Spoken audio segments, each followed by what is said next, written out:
We're here in Berlin at the Block Show Europe, and we met a very interesting guy trading cards on the blockchain. So, could you please introduce yourself? Sure. Yeah, my name is Kilian Kunst. I'm the CEO and founder of Streamstars. We're a Berlin-based company or startup, still very small project, but we've been around since like November 2016, and we're creating Age of Chains. It's the name of our blockchain trading card video game. And yeah, we are based on Bitcoin blockchain, and I don't know, it's a little bit like Magic the Gathering. Obviously the game mechanics are different and the story is different, but in the end it's a one-on-one player versus player multiplayer game where you can actually use your blockchain based trading cards to challenge other players and yeah, trade. Yeah. How many users do you have at the moment? So our game is still in development, but our core community, like on Telegram, we are like 42 people right now, so it's a very tiny project still. Not many people know us yet. In total, I think we have around 100 people that actually purchased our cards yet. Can you tell something about the card? Is it based on a utility token or? Yes, I mean, so the cards are based on the Bitcoin blockchain. We use Counterparty, which is a protocol running on top of the Bitcoin blockchain. It's very special, actually. Yeah, there are not too many projects you encounter that actually build on something else than Ethereum. We chose Counterparty and this particularly Bitcoin as a blockchain because in my eyes, like it's security-wise better and also more stable than Ethereum. But yeah, you asked for a utility token. I mean, yeah, in our case, what we are doing is trading cards. So they have this particular use case. You need the cards to actually build your deck in the game and to play. So yeah. Mm. And how much does it cost to play the game? To give a right. So the game will be free to play, but obviously to be able to compete in the upper region of the game, you will probably need better cards than the ones that are free. Exactly, it depends on you in the end how much you want to spend. But yeah. Nice. Okay, so maybe you can dive into actually the differences between Bitcoin and Ethereum. I mean, you mentioned something about security. That's interesting. Yeah, so there's this debate about Turing completeness versus Turing incompleteness, and basically Turing completeness is what Ethereum offers you, so you basically can program anything you want to into the Ethereum blockchain, which gives you lots of expressibility, but at the same time makes it vulnerable to bugs. So if you look at Parity client, for example, or the DAO hack, you see that it's very difficult to even create a multi-sig wallet in Ethereum that is bug-free. Whereas in Bitcoin, it's Turing incomplete. You can only build things according to this closed framework, and therefore it's much less prone to hacks. And that's very important to us, that we don't have to worry, or our users don't have to worry about their cards being hacked or their wallets being hacked. So yeah, that's a major point. And if you compare it to, I mean, was it hard to actually make a project on the Bitcoin blockchain? I mean, actually, it's very easy. Like if you use Counterparty, it's that was also part of our choice. It's very easy to issue your own cards through Counterparty. Maybe it takes you 30 seconds to actually create your own card or whatever you want to build on top of Counterparty. And the name of the company is a Counterparty, or what kind of counterparty is it? So Counterparty is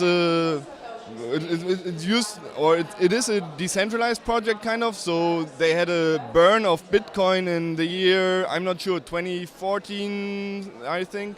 So you could burn your Bitcoin by sending it to a burn address, and then you would receive XCP, which is the native coin of Counterparty. And yeah, what was your question again? No, actually, the Counterparty. What is the position of Counterparty? Yeah. Yeah, exactly. And now there is a foundation, Counterparty Foundation, and there are actually many, I don't know what many means, but there are a few blockchain trading card projects building on top of Counterparty. If anybody don't know about Counterparty, I totally recommend checking it out. It's very interesting protocol with lots of relatively huge community. I mean, or small community, but a variety of projects that mostly are gaming oriented, and it's very reliable platform for it. And there's a wallet app. It's called Book of Orbs, which has the best UI for trading or for collecting and trading in-game inventory, such as our trading cards, and that's Counterparty based. Yeah, and you can also if you have a Bitcoin address, you can receive Counterparty based cards. So you don't even need more. It's totally compatible with the Bitcoin network. Everything that happens that is being upgraded on the Bitcoin network, we automatically get the upgrade, and yeah. Sounds good. What are the plans for this year? I mean, are you planning ICO, or are you looking for seed capital? Or? Right. Yeah. Good question. So we didn't do an ICO so far. So what we have been doing is we always create an illustration that represents our card, and we sell a certain amount of that card in like a pre-sale format. We haven't issued like a regular in-game currency, because Bitcoin works perfectly fine for that. If people want to purchase our cards, they can use Bitcoin. We don't need an in-game currency for that, and so we just continue coming out with new cards. People can support our development by purchasing these cards, and that's how we go. Currently, we didn't raise so much money through that, so that's one thing that we are working on. Either we increase our card sales, or we might go and raise a seed round. But I want to avoid raising like $1 million ICO or something. Maybe for the Dutch public, what's the address of where can I play the game? Yeah, thank you. That's good. So the most vibrant activity within our community takes place in Telegram right now. If you just go in Telegram and put in Age of Chains, it's good.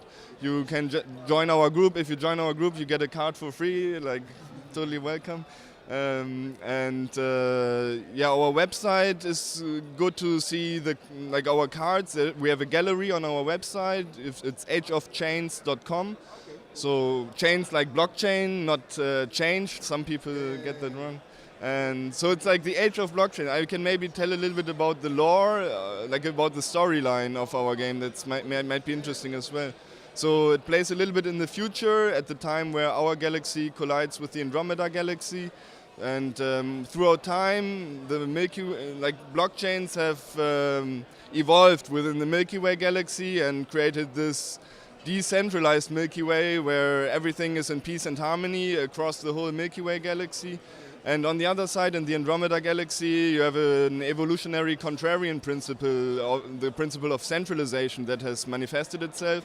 And now you have this clash of these two principles, where you have decentralization in the Milky Way, centralization in the Andromeda galaxy, and then we depicture different blockchains as very evolutionized characters within our game. So, for example, Monero is our third character, and then we choose, depending on how centralized or decentralized a certain blockchain project is, we decide, okay, are they either in the Milky Way or are they in the Andromeda galaxy? So, for example, Ripple, we put in the Andromeda galaxy. We just spoke to Ripple. Yeah, okay, nice. Yeah, I mean, they can freeze transactions and stuff, and it's quite a centralized project. So we put it in the Andromeda galaxy. Yeah. Sounds good. Play that game, guys. I mean, it's